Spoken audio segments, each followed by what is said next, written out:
Welcome to the world of Fire Academy.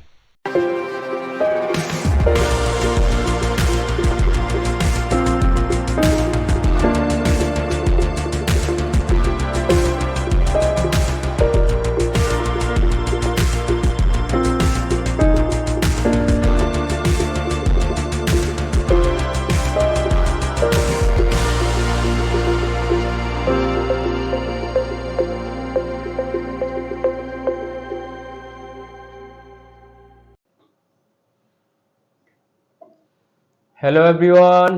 तो कैसे हैं आप सब?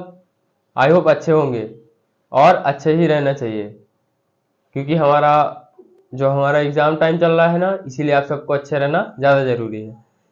तो इस वीडियो में मैं आप सबके लिए लेकर आया हूँ क्लास 12 की ज्योग्राफी का चैप्टर फर्स्ट।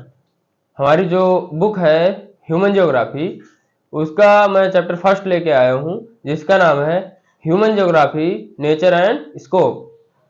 तो इस चैप्टर को हम देखेंगे कि क्या है इस चैप्टर में, और जिन लोगों को ज्योग्राफी से डर लगता है, जिन लोगों को ज्योग्राफी में प्रॉब्लम है, तो आज से उन लोगों को प्रॉब्लम नहीं आने वाली, क्योंकि इस वीडियो को देखने के बाद उन लोगों को बिल्कुल भी प्रॉब्लम नहीं आने वाली। वो बिल्कुल डरना बंद कर देंगे ज्योग्राफी से। तो आइए देखते हैं कि इस चैप्टर में क्या है।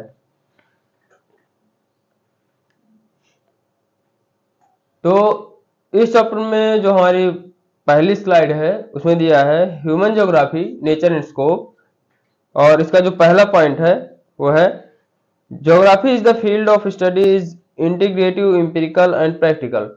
तो यहाँ पे हमारे तीन वर्ड्स आए हैं। पहला है इंटीग्रेटिव, दूसरा एम्पिरिकल, तीसरा प्रैक्टिकल।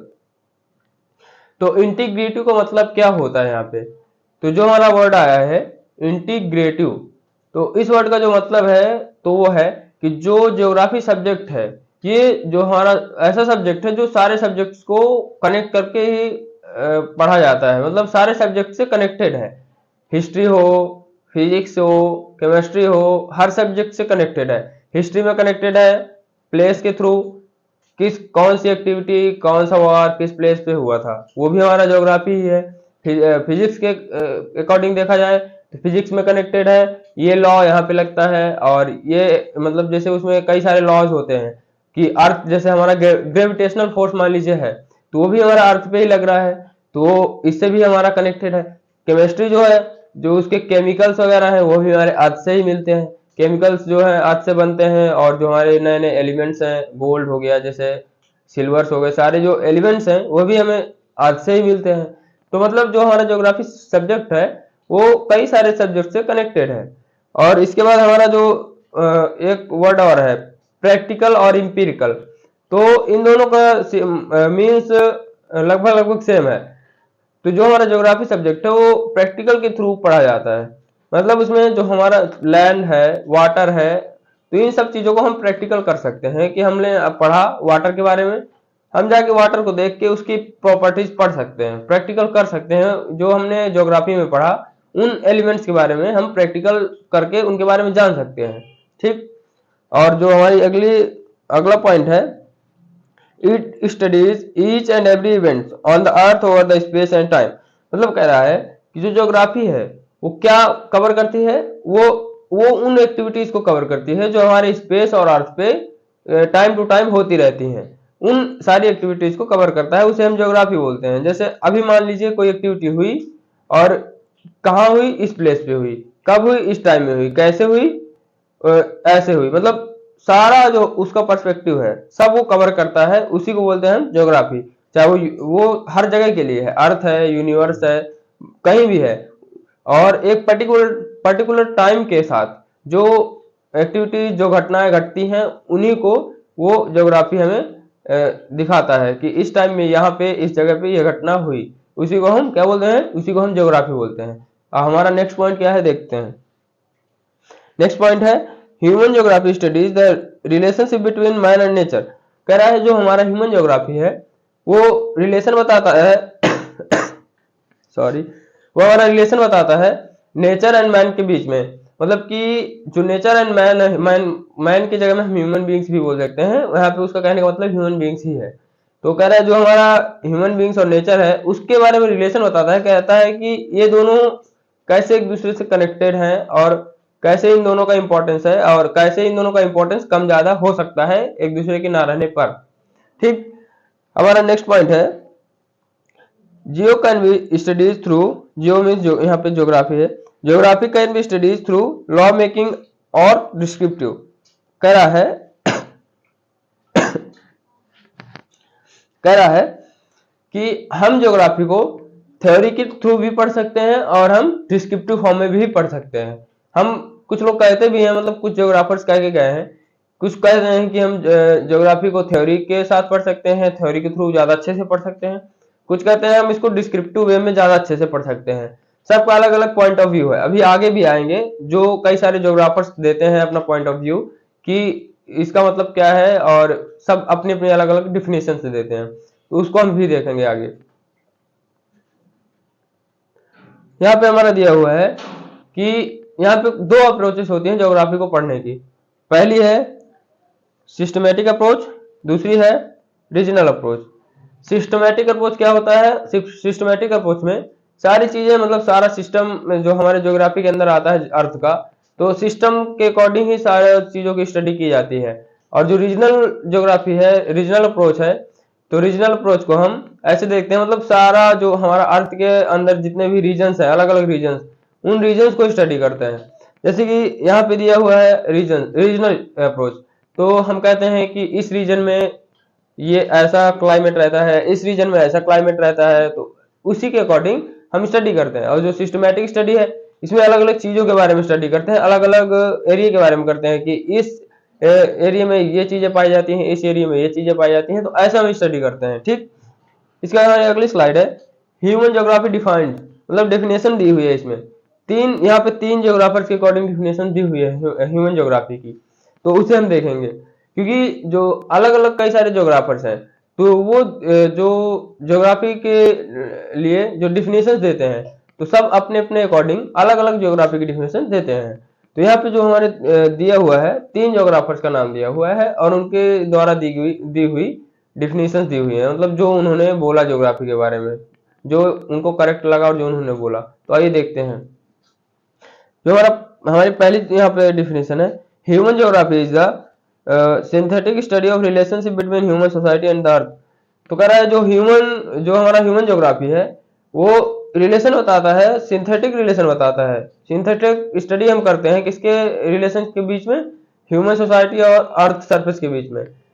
कह रहा है जो हमारा जो ह्यूमन ज्योग्राफी है, वो ह्यूमन सोसाइटी और अर्थ सरफेस के बीच में रिलेशन बताता है, सिंथेटिक रिलेशन बताता है, मतलब ऐसा रिलेशन जो मतलब खत्म ही नहीं हो सकता। इन दोनों के बीच में रिलेशन के बिना हम किसी भी चीज को परफॉर्म नहीं कर सकते, क्योंकि ह्यूमन बीइंग्स अर्थ के बिना कुछ भी एक्टिविटीज नहीं कर सकता, और जो अर्थ है उसको भी ह्यूमन बीइंग्स ही बचा के रखते हैं, क्योंकि उसकी केयर करते हैं।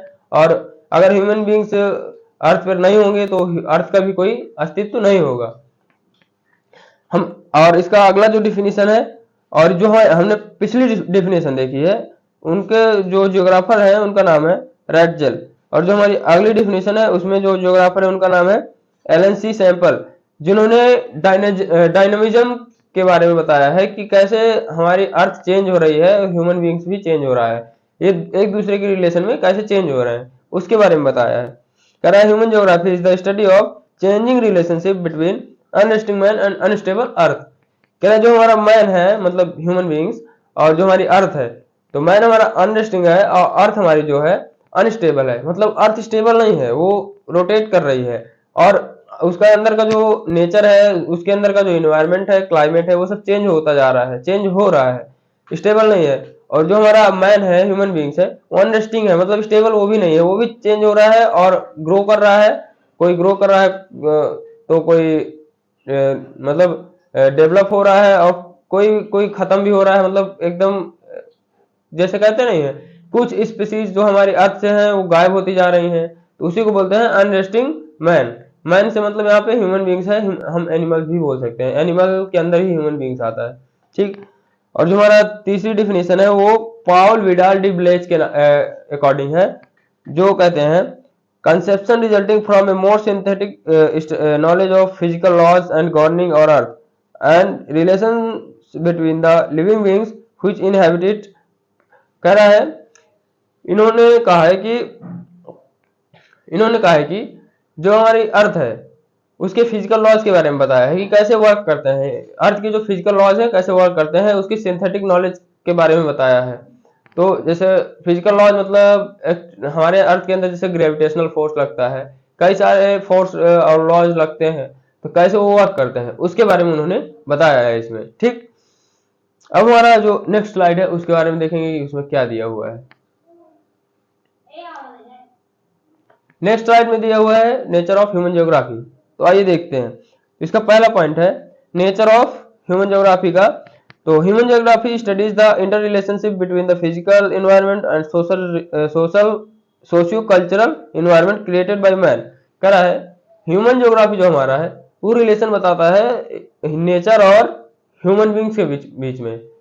और यहाँ पे डिफिनेशन दी हुई है nature and socio cultural environment के बीच में रिलेशन बताता है, बस उसी को हम ह्यूमन ज्योग्राफी बोलते हैं। डिफिनेशन हम ऐसे लिख सकते हैं एग्जाम में कि human geography means it tells us relationship between the human beings and physical environment और नेचर। फिजिकल एनवायरनमेंट और नेचर दोनों को हम बोल सकते हैं। इसके बाद हमारा जो सेकंड पॉइंट है इसमें एग्जांपल दिया हुआ है। इसमें कह रहा है एलिमेंट ऑफ फिजिकल, मतलब इसमें फिजिकल एलिमेंट्स के बारे में बताया गया है कि हमारे जो नेचर में है वो कौन कौन से एलिमेंट्स पाए जाते हैं। इसमें पहला दिया हुआ है लैंड, दूसरा वाटर, सॉइल, क्लाइमेट। इसी तरह हमारी वेजिटेशन और फौना, फ्लोरा भी होता है हमारा, जो कि हमारा अर्थ के अंदर और इसके एलिमेंट्स के अंदर ही आता है। तो ये हमारे एग्जांपल्स हो गए। तीसरा पॉइंट है element of culture are transport, communication and settlement.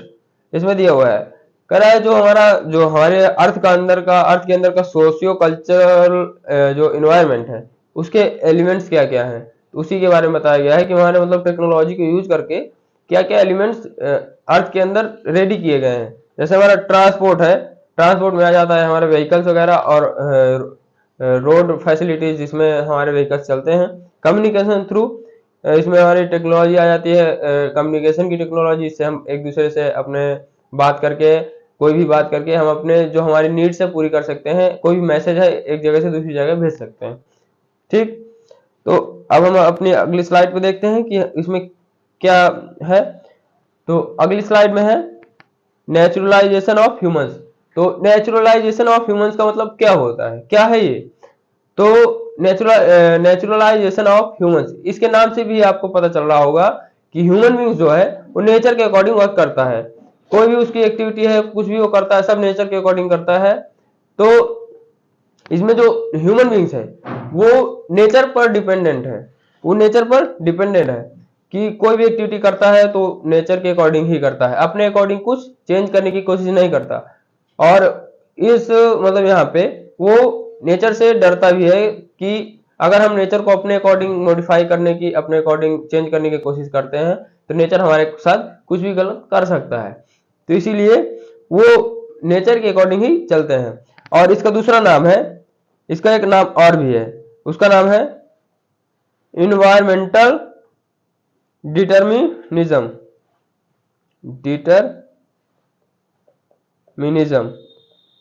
Environmental determinism मतलब, इसका कहने का मतलब है हम प्रिमिटिव चीजों को यूज करते हैं, हमारे पास कोई भी टेक्नोलॉजिकल एडवांसमेंट नहीं होता, टेक्नोलॉजिकल डेवलपमेंट नहीं होता है, हम सारी प्रिमिटिव चीजों को यूज करके हम अपनी लाइफ को सरवाइव करते हैं, लाइफ सर्वाइवल करते हैं। तो यहाँ पे हमारा मतलब ये है कि जो भी हमारी जो एक्टिविटीज है वो सब प्रिमिटिव तरीके से है। और जो हमारा जो ह्यूमन बींग्स है वो उसके पास कोई टेक्नोलॉजी नहीं थी जिससे वो नेचर के साथ मतलब नेचर के साथ लड़ सके और नेचर के साथ लड़ सके और नेचर को अपने अकॉर्डिंग चेंज कर सके। और हमारा जो अगली स्लाइड है हमारी ह्यूमनाइजेशन ऑफ नेचर। तो ह्यूमनाइजेशन ऑफ नेचर का मतलब क्या है, इसको भी आप नाम से समझ सकते हैं, क्योंकि यहाँ पे जो नाम दिया हुआ है इसका मतलब ये है कि ह्यूमन बींग जो है वो नेचर को अपने अकॉर्डिंग चेंज कर रहा है, अपने अकॉर्डिंग बदल रहा है। कैसे बदल रहा है? टेक्नोलॉजी को यूज करके। मैंने बताया ना कि इस चैप्टर में मेन फोकस जो है सब टेक्नोलॉजिकल एडवांसमेंट के ऊपर है कि ह्यूमन बींग्स कैसे चेंज हो रहा है, ह्यूमन बींग्स पहले कैसे था, ह्यूमन बीइंग अब कैसे है, मतलब कैसे चेंज हो रहा है, पहले कैसा था अब कैसे है। तो यहाँ पे जो है टेक्नोलॉजिकल एडवांसमेंट के थ्रू ह्यूमन बीइंग्स नेचर को अपने अकॉर्डिंग बदल रहा है, उसके रिसोर्सेज को यूज कर रहा है। अब पहले क्या था, उसके पास टेक्नोलॉजी नहीं थी तो रिसोर्स को भी यूज कर नहीं कर पा रहा था, अपनी डेली नीड्स को बस फुलफिल कर रहा था जो उसको जरूरत थी बस। अब लेकिन क्या है कि वो हर चीज को यूज कर रहा है, जो नेचर में मिल सकती है वो हर चीज को यूटिलाइज कर रहा है। कैसे यूज कर रहा है, टेक्नोलॉजिकल एडवांसमेंट के थ्रू, टेक्नोलॉजिकल जो इनोवेशंस हैं और जो टेक्नोलॉजी के थ्रू नए नए इनोवेशंस हुए हैं, मशीनें खोजी गई हैं, उसके थ्रू नई नई चीजों को वो यूज कर रहा है। इस बार अब एक पॉइंट दिया हुआ है, with the development of technology people understood the nature well. मतलब टेक्नोलॉजिकल एडवांसमेंट के थ्रू, टेक्नोलॉजिकल डेवलपमेंट के थ्रू ह्यूमन बींग जो है नेचर को अच्छे से समझ पा रहा है। पहले क्या था, वो समझ ही नहीं पा रहा था नेचर के लॉज को, नेचर के एक्टिविटीज को, और उससे डर रहा था। लेकिन अब क्या है, अब एडवांसमेंट, टेक्नोलॉजिकल एडवांसमेंट डेवलपमेंट हुआ है जिसके थ्रू वो नेचर को समझ पा रहा है कि कैसे नेचर वर्क करता है, और उसको समझने के बाद ही वो नए नए इनोवेशंस कर रहा है। हमारा इसका सेकंड पॉइंट है, they move from state of necessity to state of possibilities. मतलब कह रहा है कि टेक्नोलॉजिकल डेवलपमेंट के अकॉर्डिंग, टेक्नोलॉजिकल डेवलपमेंट के बाद जो है human beings state of necessity से स्टेट ऑफ पॉसिबिलिटीज की ओर चला गया है, मूव कर गया है। मतलब जहां पे पहले क्या था, वो सिर्फ अपनी जरूरतें पूरी करते थे, लेकिन अब क्या है, वो नए नए टेक्नोलॉजिकल डेवलपमेंट की वजह से पॉसिबिलिटीज क्रिएट कर रहे हैं, हर चीज को पॉसिबल करने की कोशिश कर रहे हैं कि इससे पॉसिबल हो सकता है, अगर हम ऐसा वर्क करें, ऐसी एक्टिविटीज करें और ऐसे टेक्नोलॉजी को यूज करके हम इस चीज को पॉसिबल कर सकते हैं। क्योंकि डेवलपमेंट हुआ है, टेक्नोलॉजिकल डेवलपमेंट हुआ है जिसकी वजह से हर चीज पॉसिबल हो सकती है। और इसका हम एक नाम और इसका है, जिसका नाम है possibilism. Possibilism humanisation of nature का एक और मीनिंग है, मतलब नेम है, जिसका नाम है पॉसिबिलिज्म। मतलब ह्यूमन बीइंग से टेक्नोलॉजिकल डेवलपमेंट कर रहा है जिसकी वजह से हर चीज पॉसिबल हो रही है, और यहाँ पे पॉसिबिलिटीज बढ़ रही है हर चीज की, इसीलिए इसका एक और नाम है पॉसिबिलिज्म। और इसके बाद हमारा नेक्स्ट स्लाइड है, ये यहाँ पे प्रिंट टाइपिंग मिस्टेक है, यहाँ पे नियो है, नियो डिटर्मिनिज्म। एक मिनट, नियो डिटर्मिनिज्म।